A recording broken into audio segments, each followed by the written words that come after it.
সপ্তাহ না পেরোতেই ভাঙনের সুর জাতীয় নাগরিক পার্টি এনসিপিতে পদত্যাগ করেছেন দলটির দুই যুগ্ম মুখ্য সমন্বয়ক এবং উত্তরাঞ্চলের এক সংগঠক।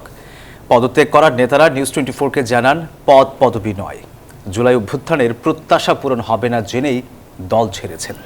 তবে তিন নেতার পদত্যাগে দলে প্রভাব পড়বে না বলছে এনসিপি। রাজনৈতিক বিশ্লেষকেরা বলছেন, শুরুতেই পদত্যাগ দলটির জন্য বড় ধাক্কা। মাজহারুল ইসলামের রিপোর্টে বিস্তারিত।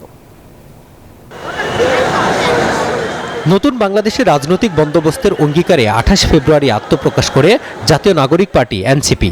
দল গঠনের পর ব্যস্ত সময় পার করছেন দলের কেন্দ্রীয় নেতারা। যখন দলের পরিধি বাড়াতে নানা পরিকল্পনা সাজাতে ব্যস্ত, ঠিক তখনই ব্যক্তিগত কারণ দেখে পদত্যাগ করেছেন তিন নেতা। জানিয়ে চলছে নানা জল্পনা কল্পনা। এর আগে নতুন এই দলে যোগ দেননি ঢাকা বিশ্ববিদ্যালয় শিবিরের সাবেক দুই সভাপতি আলী আহসান জোনায়েদ এবং রাফে সালমান রিফাত। তিন নেতার পদত্যাগ নিয়ে রাজনীতিতে চলছে নানা আলোচনা সমালোচনা। সদ্য পদত্যাগ করা এনসিপির যুগ্ম মুখ্য সমন্বয়ক আবু হানিফের মুখোমুখি নিউজ 24। কেন পদত্যাগ করেছেন এমন প্রশ্নে তিনি জানান, পদবি নয়, যে প্রত্যাশা নিয়ে নতুন দলে যোগ দিয়েছিলেন তা পূরণ হবে না জেনেই পদত্যাগ করেছেন। গত সময়ে যারা ফ্যাসিবাদের বিরুদ্ধে ভূমিকা পালন করছিল তাদের সহ এবং 24-এ যারা গণঅভ্যুত্থানের অন্যতম নেতৃত্ব ছিল তাদেরকে একসাথে করে এই তরুণদেরকে ঐক্যবদ্ধ করে ভালো একটি প্ল্যাটফর্ম গড়ে তোলা সম্ভব এবং সেই দৃষ্টিকোণ থেকে মূলত সেখানে যাও। তরুণদেরকে যদি ঐক্যবদ্ধ করতে পারি তাহলে দেশের জন্য এবং এই দেশের মানুষের জন্য আরো বেশি ভালো হয়। মূলত সেই দৃষ্টিকোণ থেকে আমি আমার পূর্বের সংগঠন গণ অধিকার পরিষদে ফিরে আসা।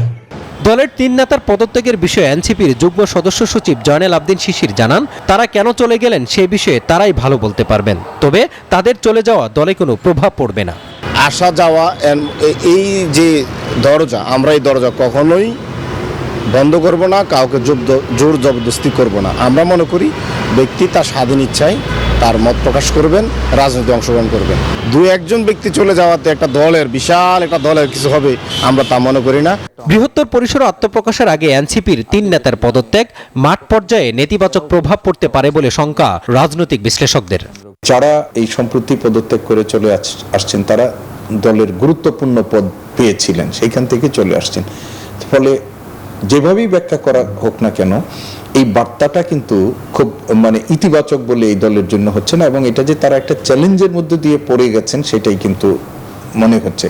পদত্যাগকারী নেতারা পূর্বে গণ অধিকার পরিষদের রাজনীতির সঙ্গে জড়িত ছিলেন। চাওয়া পাওয়ার হিসাব মিলিয়ে ভবিষ্যতে আরো কোনো নেতা পদত্যাগ করবে কিনা আছে এমন প্রশ্ন। মাজহারুল ইসলাম, নিউজ 24, ঢাকা।